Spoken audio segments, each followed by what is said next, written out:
حضرت علی شیر خدا فرماتے ہیں بخاری مسلم میں، فرماتے ہیں مجھے قسم ہے اس ذات کی جس نے زمین چیر کے دانہ پیدا کیا ہے، مجھ سے رحمت عالم صلی اللہ علیہ وسلم نے وعدہ فرمایا کہ علی یاد رکھنا تم سے صرف مومن ہی پیار کرے گا، اور جس سینے میں تمہارا بغض ہوگا وہ سینہ مومن کا نہیں منافق کا ہوگا۔ تم سے مومن پیار کریں گے، مومنوں کے دلوں میں کشش ہوگی تمہارے لیے، ان کے سینے کشادہ ہوں گے تمہارے حق میں۔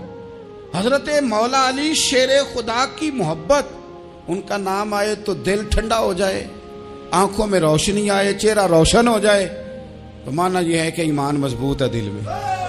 اور اگر بندہ کمزور ہونے لگ جائے، اگر اس کی کیفیات کوئی اور رنگ پیش کریں، تو معنی یہ ہے کہ ایمان سینے میں مضبوط نہیں ہے۔ حضرت علی شیر خدا سے حضور کا جو قربت کا تعلق، دیکھیں کچھ لوگ ایسے ہوتے ہیں کہ جن سے قربت ہوتی ہے، آپ نے کبھی دیکھا ہے ہر بندے سے مل کے بندہ رو نہیں سکتا، ہر بندے کو دیکھ کے رونا آتا نہیں، لیکن کچھ لوگوں سے روح ملتی ہے نا کسی کی، تو ویسے کبھی وہ بندے مل جائے نا، دل کرتا ہے تینوں سامنے بٹھا لاں تیرے درد پرانے چھیڑاں۔ کچھ لوگ ایسے ہوتے ہیں جن کے ساتھ حضور تشریف فرما ہیں، حضرت علی شیر خدا کہیں گئے ہوئے ہیں، تو محبوب کیا فرماتے ہیں؟ فرماتے ہیں اللہ اس وقت تک میرے پاس حضرت اسرائیل کو نہ بھیجنا جب تک میں علی سے ملاقات نہ کر لوں۔ دعائیں ہو رہی ہیں کہ میری جب تک ملاقات نہ ہو جائے، میرا جانے کا وقت نہ آئے۔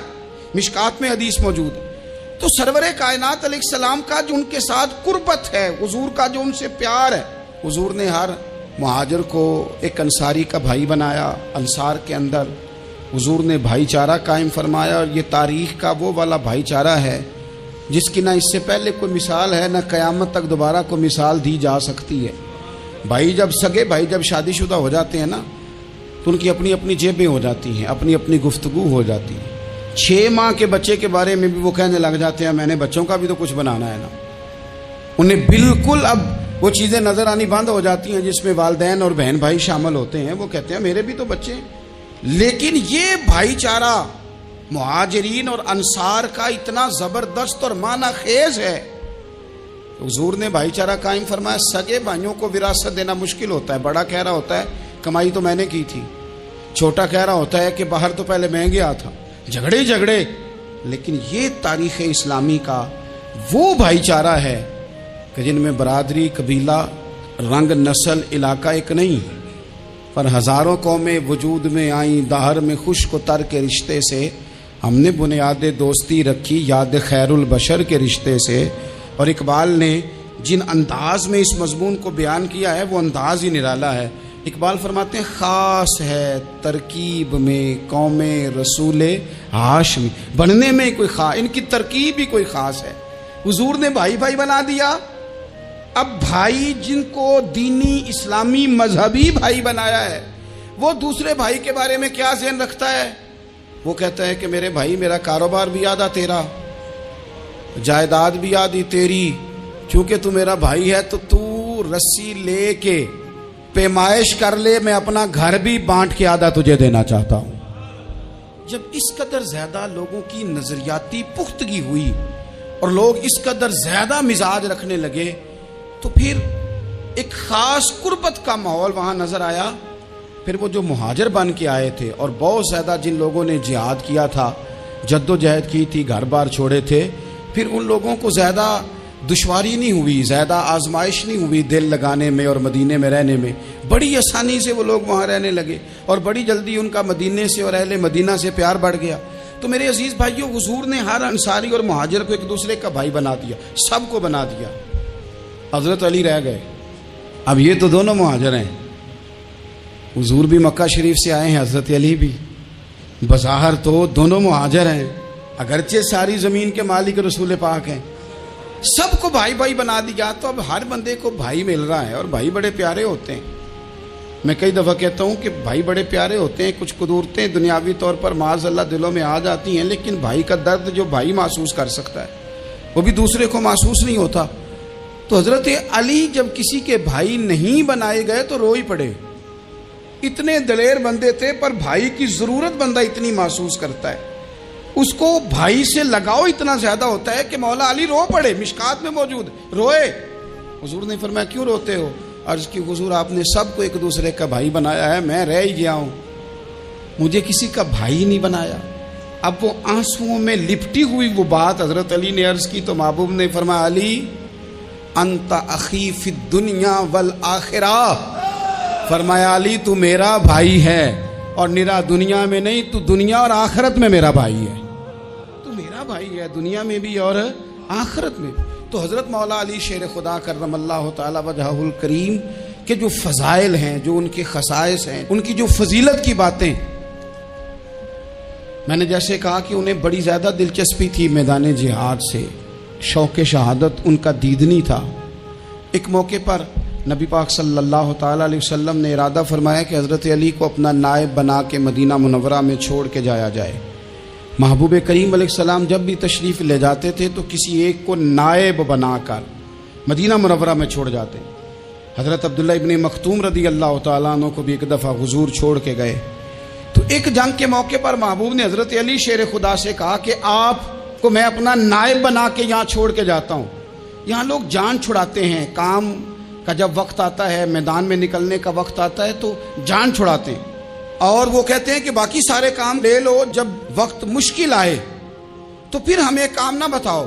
اب مشکل وقت ہے، جہاد میں جانا ہے۔ حضرت مولا علی شیر خدا کرم اللہ تعالی وجہہ الکریم کو حضور نے فرمایا کہ اس دفعہ میرا ارادہ بنا ہے کہ تمہیں چھوڑ کے جاؤں۔ تو حضرت علی کو چھوڑ کے جایا جا رہا ہے، ان کو مدینے میں رہنا ہے، میدان میں نہیں جانا۔ عام آدمی کتنا پسند کرتا ہے کہ میں آرام سے رہوں گا، لیکن حضرت علی کو اتنا شوق تھا میدان جہاد کا، اتنی تڑپ تھی ان کے دل کے اندر کہ عرض کرنے لگے یا رسول اللہ صلی اللہ تعالی علیہ وسلم، رو پڑے، کہنے لگے حضور ساری دنیا میدان میں جہاد کرے گی اور میں یہاں عورتوں اور بچوں کے پاس رہوں گا، میں یہاں عورتوں اور بچوں کے بیچ وقت گزاروں، حضور مجھے لے کے جائیں۔ تو وہاں بھی حضور نے محبت کی بات سمجھائی، فرمایا علی جب حضرت موسیٰ کوہ طور پہ گئے تھے تو اپنے بھائی جناب ہارون کو چھوڑ گئے تھے، تو تم بھی تو میرے لیے اسی طرح ہونا جس طرح موسیٰ کے لیے ہارون تھے، لیکن فرمایا یہ یاد رکھنا میرے بعد نبی کوئی نہیں، حضرت موسیٰ بھی نبی ہیں اور جناب ہارون بھی نبی ہیں علیہم السلام، لیکن وہ انہیں چھوڑ کے گئے تھے، میں تمہیں چھوڑ کے جا رہا ہوں۔ کہ ایک بات اپنے ذہن کے اندر بٹھانا کہ میرے بعد کوئی نبی نہیں آئے گا۔ تو عزیز بھائی حضرت مولا علی شیر خدا کا جذبہ جہاد۔ اچھا پھر میں نے دیکھا ہے جس زمانے میں اور آپ رہ رہے ہیں، اس زمانے میں لوگ کمزور ہوتے جا رہے ہیں نفسیاتی طور پر، ڈری ڈری سی باتیں لوگ کرتے ہیں، سہمے سہمے سے جملے بولتے ہیں، اور یہ ہر بندے کا اپنا الگ ڈر ہے۔ دانشوروں نے لکھا ہے کہ غریب آدمی کا ڈر تھوڑا ہوتا ہے اور جو اونچے عہدے پہ چلا جائے اس کا ڈر، یعنی زیادہ ہاتھ اپوزیشن کے نہیں بندے ہوتے، حکومت کے بندے ہوئے ہوتے ہیں۔ لوگوں کو ساتھ لے کے اپوزیشن نے نہیں چلنا ہوتا، حکومت نے چلنا ہوتا ہے۔ تو حکومت میں جب لوگ ہوتے ہیں تو ان کے اندر کمزوری آ جاتی ہے، جب آپ بڑے عہدے پہ چلے جاتے ہیں تو آپ کی مجبوریاں بھی بڑی ہو جاتی، ہر آدمی کہیں نہ کہیں کمزور پڑتا ہے۔ اور ہمارے ہاں تو لوگ ذرا بیمار ہو گئے تو گئے، اور آج کل جو سب سے بڑا مسئلہ ہے وہ یہ ہے کہ لوگ کیا کہیں گے، اور لوگوں نے بڑے بڑے لوگوں کو پاگل کر دیا ہے، بڑے بڑے لوگوں کو۔ ہمارے علماء نے ایک بات لکھی ہے کہ ایک دفعہ نا ایک استاد صاحب سبق پڑھانے کے لیے آئے تو طالب علموں نے ارادہ کیا کہ آج استاد جی کو بیمار کرنا ہے۔ یہ جو آپ کے مشیر ہوتے ہیں نا ارد گرد، ان کی پڑتال بھی بڑی ضروری ہوتی ہے کہ یہ خبر کون سی لے کے آ رہے ہیں اور یہ کس طرح سے گائیڈ کر رہے ہیں۔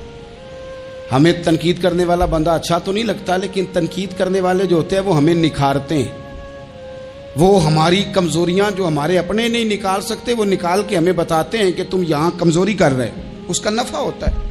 طالب علموں نے ارادہ کیا ایک دفعہ، یہ ہم جو اتنی زیادہ توجہ کرتے ہیں نا لوگوں کی باتوں پہ، لوگ کیا کہیں گے، میں کئی دفعہ دوستوں سے عرض کرتا ہوں زیادہ وضاحتیں نہ دیا کریں، زیادہ وضاحتیں دینے سے بھی بندہ کمزور ہو جاتا ہے۔ ہر وقت کا انداز وضاحتوں کا اور ہر وقت دفاعی محاذ پہ نہیں کھڑے رہنا چاہیے۔ وہ ارادہ کر لیا لوگوں نے، طالب علموں نے، کہ استاد جی کو بیمار کرنا ہے، تو استاد سب چنگے بھلے اچھے بھلے صحت مند آئے، کلاس میں داخل ہوئے تو پہلا شاگرد کہتا ہے استاد جی خیر ہے، آنکھیں بڑی سرخ ہیں۔ میں چل دوڑ جا بیوقوف آدمی، بالکل ٹھیک ہوں، چل کلاس میں بیٹھ۔ چل تھوڑا سا آگے گئے تو دوسرا شاگرد، انہوں نے اب 10-15 نے ارادہ کیا ہوا تھا، دوسرا کہنے لگا خیریت ہے، بڑے کمزور کمزور لگ رہے ہیں۔ اس نے کہا میں بالکل ٹھیک ہوں، کمزور کو چل دوڑ جا اپنا کام کر۔ وہ تیسرے کے پاس گئے تو کہنے لگا استاد صاحب خیر ہے،